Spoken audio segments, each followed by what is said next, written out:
झारखंड में जब तक सरना कोड या आदिवासी कोड स्पष्ट तौर पर उस पर निर्णय नहीं आता है, जातीय जनगणना हम झारखंड में लागू नहीं होने देंगे। बाबूलाल तो ये कह रहे हैं कि इस राज्य में कोई संविधान चल ही नहीं रहा।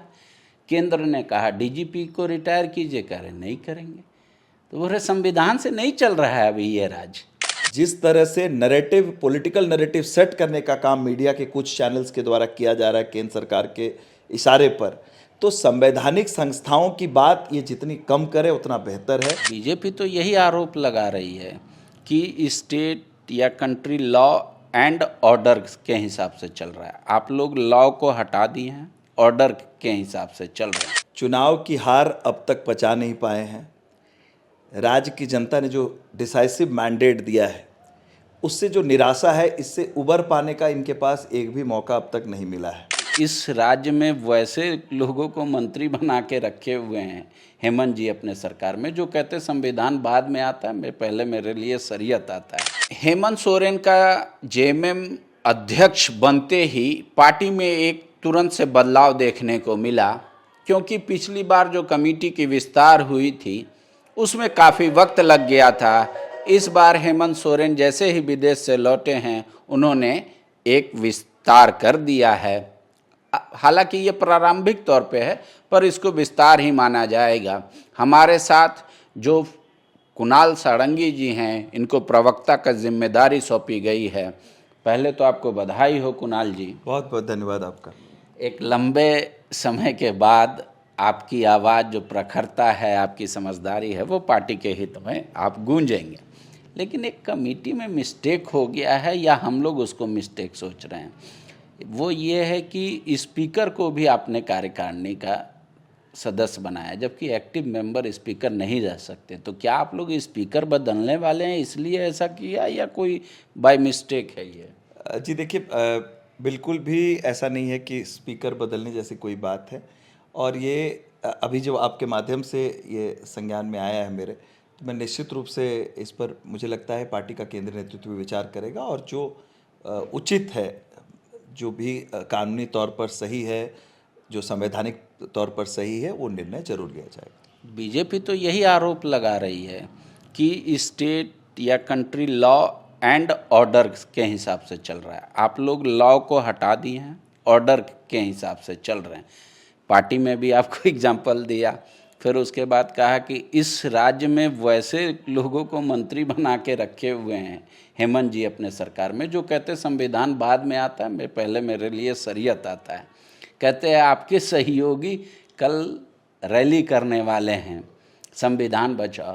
बोला जिसने देश में आपातकाल लगाया हो, जिसने साहबानों का मामला लाया हो, जिसने देश में कई कॉन्स्टिट्यूशन अमेंडमेंट किए हों, और वो आदमी कह रहा है कि संविधान बचाओ। बोले इस देश में, बाबूलाल तो ये कह रहे हैं कि इस राज्य में कोई संविधान चल ही नहीं रहा। केंद्र ने कहा डीजीपी को रिटायर कीजिए, कह रहे नहीं करेंगे। तो बोले संविधान से नहीं चल रहा है अभी ये राज्य। देखिए, हास्यास्पद स्थिति है भारतीय जनता पार्टी की। चुनाव की हार अब तक पचा नहीं पाए हैं। राज्य की जनता ने जो डिसाइसिव मैंडेट दिया है, उससे जो निराशा है, इससे उबर पाने का इनके पास एक भी मौका अब तक नहीं मिला है। निश्चित रूप से झारखंड मुक्ति मोर्चा, इस बात को मैं बिना झिझक के स्पष्टता के साथ आपके समक्ष कहना चाहता हूँ कि हमारे लिए संविधान सबसे बड़ा है। वो उनकी व्यक्तिगत राय हो सकती है, वो पार्टी की राय नहीं है।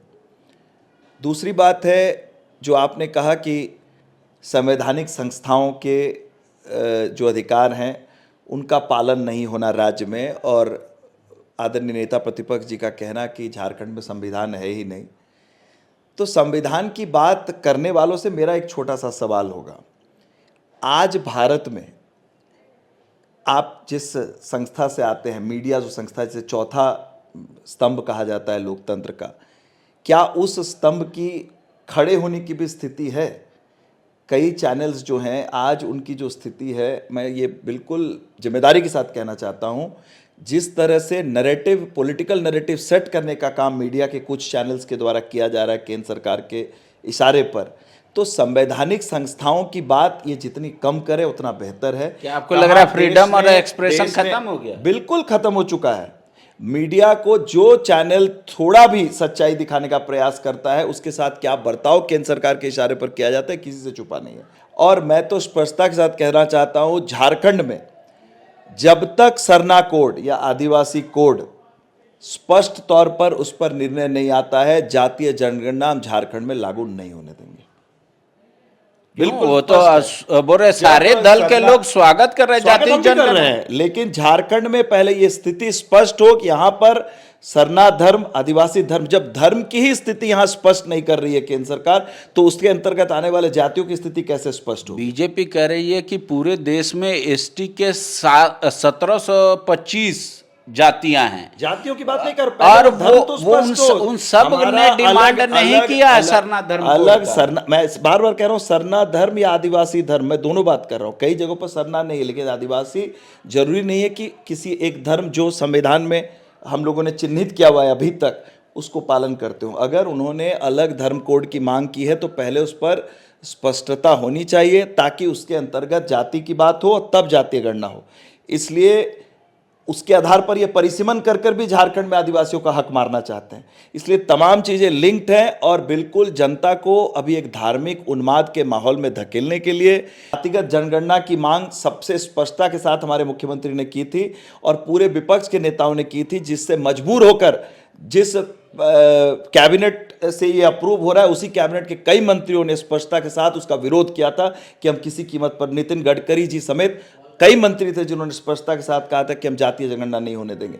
आज जब अपना वोट बैंक इनका खिसक रहा है, जब तमाम जो वादे किए थे देश के लोगों के सामने लोग मारे जा रहे हैं और मुख्यमंत्रियों के साथ बैठकर मंच पर प्रधानमंत्री जी अटखेलियां कर रहे हैं, तो इससे जो मोराल हमारे सेना का डाउन हो रहा है। इनके कुछ मीडिया चैनल्स हैं जो प्रायोजित चैनल्स, मैंने जिनकी बात की आपके सामने, वो ऐसे न्यूज़ चलाते हैं सेना की गतिविधियों के बारे में, लग रहा है कि रक्षा मंत्रालय सीधे उन्हें रिपोर्ट करता है। तो इससे सेना का मनोबल गिरता है। हमारी जो कॉन्फिडेंशियलिटी है, सेना के काम करने के जो तरीके हैं, उस पर सवाल उठता है। इसलिए इन बातों पर प्रधानमंत्री जी को ध्यान देना चाहिए, ना कि सिर्फ धार्मिक और भावनात्मक मुद्दों को लाकर जनता का ध्यान मुख्य मुद्दों से भटकाने का काम। तो बीजेपी से जैसे ही ये सवाल किया जाता है, कहते हैं कि कुणाल जी अपने सहयोगी से थोड़ा पूछ लेते कि देश आज़ादी के बाद जातिगत जनगणना को किसने रखा। बोले पंडित नेहरू जी ने। बोले सरना धर्म कोड था या नहीं, एसटी का अलग काउंटिंग होता था, कांग्रेस ने हटाया। पहले बोले उनसे क्षमा मांग लीजिए फिर हम करते हैं। इनकी नेहरू फोबिया की ये स्थिति है कि कल अगर ये भी कह दे कि जांच एजेंसियों ने पाया है कि नेहरू जी के इशारे पर ही पहलगाम में अटैक हुआ, तो मुझे आश्चर्य नहीं होगा। जिस तरह का फोबिया है इनका, देखिए मैं इतिहास की सारी बातों को सही नहीं मानता हूं, गलतियां हुई होंगी, लेकिन हम वर्तमान में जीना सीखना चाहिए। कितना दिन तक अपनी असफलता का ठीकरा आप जवाहरलाल नेहरू और पूर्व की सरकारों पर डालते रहिएगा। 10 साल हो गए भारत की जनता ने आपको अपने नेतृत्व दिया है। झारखंड में 10 सालों से ज़्यादा, 15 सालों से ज़्यादा भारतीय जनता पार्टी का शासन रहा है। क्यों आज जेटेट के परीक्षा 9 साल से नहीं हो पा रहे? तो सारी बातें आप सिर्फ आरोप लगाकर आप अपनी जिम्मेदारी से नहीं बच सकते हैं। लेकिन कुणाल जी सवाल तो ये भी होगा, 5 साल आप भी राज कर लिए ना, जेटेट पे कहाँ चिंता कर रहा है, जेपीएससी पे चिंता नहीं कर रहे हैं। बिल्कुल कर रहे हैं, स्पष्ट नियमावली बनाई गई है और माननीय मुख्यमंत्री महोदय का इंटेंट बिल्कुल क्लियर है और बहुत जल्द आपको दिखेगा जितनी भी नियुक्तियां बाकी हैं, जो रिक्तियां हैं सरकारी स्तर पर, हम ठोस एकदम संकल्प के साथ आगे बढ़ रहे हैं और ये परिणाम आपको धरातल पर दिखेगा। और ये झारखंड की जनता ना विश्वास है, इसीलिए दोबारा उन्होंने चुना है। तो मतलब आप मान रहे हैं कि आपके नैतिक बल के सामने हार गई बीजेपी, इसलिए जातीय जनगणना का फैसला लिया? देश की जनता का ये मांग है और निश्चित रूप से जातियों का जो प्रतिनिधित्व है उसके हिसाब से सरकारी नौकरियों में उन्हें आरक्षण मिलना चाहिए। ये मांग देश की जनता की है, जिसका प्रतिनिधित्व स्पष्ट तरीके से विपक्ष ने किया, जिसके सामने आज केंद्र की सरकार को झुकना पड़ा। अन्यथा इनके सारे मंत्रियों ने लगातार इसका विरोध किया था। आज ये आकर उसके समर्थन में बयान दे रहे हैं, क्योंकि इन्हें पता है कि वोट बैंक के रूप में अगर इन्हें अपनी प्रासंगिकता बनाकर रखनी है तो जातीय जनगणना का समर्थन करना इनकी मजबूरी है। जहां 27 वर्षों के सफर में 17,000 से भी अधिक छात्रों ने डॉक्टर एवं इंजीनियर बनकर भरे सफलता की ऊंची उड़ान, जहां साधारण छात्र भी झारखंड टॉपर्स बनकर बना रहे इतिहास। दूरदर्शी शिक्षाविद श्री विपिन सिंह के मार्गदर्शन में मेडिकल एवं इंजीनियरिंग के लाखों छात्रों के लिए आशा की किरण के रूप में गोल नेशंस लीडिंग इंस्टीट्यूट। बायोम सिर्फ मेडिकल प्रिपरेशन का संस्थान। बायोम से लगातार दूसरी बार नीट यूजी में 700 मार्क्स पार। 10th पास स्टूडेंट्स के लिए फाउंडेशन कोर्स, 11th पास स्टूडेंट्स के लिए फ्रेशर कोर्स और 12th पास स्टूडेंट्स के लिए टारगेट कोर्स 17 अप्रैल से शुरू हो रहे हैं। कॉल 7360066190 और विजिट बायोम, circular road near women's college and Hinoo, Ranchi. thefollowup.in. Like, share, and subscribe. www.thefollowup.in